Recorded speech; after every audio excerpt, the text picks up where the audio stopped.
په پاریس کې مستقر د بیګم ټي وي تلویزیونی شبکه هڅه کوي د طالبانو لخوا د نجونو پر زده کړې د بندیز تر اعلانېدو وروسته له افغان نجونو سره مرسته وکړي چې خپل تحصیل ته ادامه ورکړي. د بیګم ټي وي پروګرامونه د سپوږمکۍ له لارې خپریږي.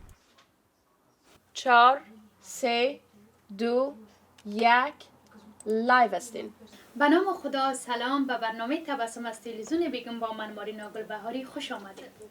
چطور میتونه از این نوع خشونت‌ها جلوگیری کرد؟ یکم بیشتر معلومات بدین که ما د دې تلویزیون بنسټ ایښودونکي حمیده امان، مارینا ګلبهاري او دیبا اکبر د تلویزیونی پروګرامونو وړاندې کوونکي دي.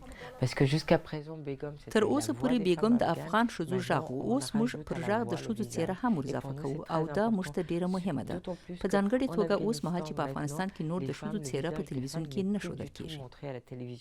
ما هنرپیشه هستم. زه هنرمنده یم. 10 کاله کېږي چې په سینما کې کار کوم، خو تل مې هیله لرله چې د افغانستان د ښځو لپاره کار وکړم او دویمه هیله مې دا وه چې یوه ورځ زه د تلویزیوني خپرونې وړاندې کوونکې شم چې له نیکه مرغه دغه هیله مې دلته پوره شوه او زه ډیره خوشحاله یم چې له دې لارې کولی شم له افغان ښځو سره مرسته وکړم. زنهای افغانستان خدمت کنم. چی شده؟ چی؟ از یه گپ خوب خبر داری؟ نه. مکتبای ما شروع میشه. نه این گپا دروغه. 3 سال شده میگن که مکتبا شروع میشه مگم هیچ شروع نمیشه. به این گپا باور نکن. برو خانهت برو. خودت جگرخون ناق نکن.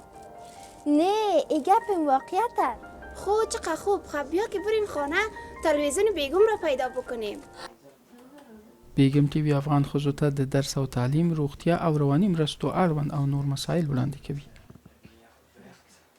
ما کوشش میکنیم که از طریق این برنامه موږ کوشش کوو چې د دې پروګرام له لارې دوی ته داسې سپارښتنې ولرو چې وکولی سي پر خپل شخصي ژوند هم تمرکز ولري او همدارنګه پر تعلیم او کاري ژوند هم.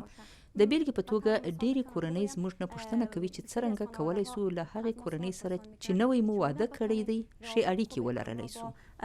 فامیلی که تازه ازدواج میکنیم داشته باشیم.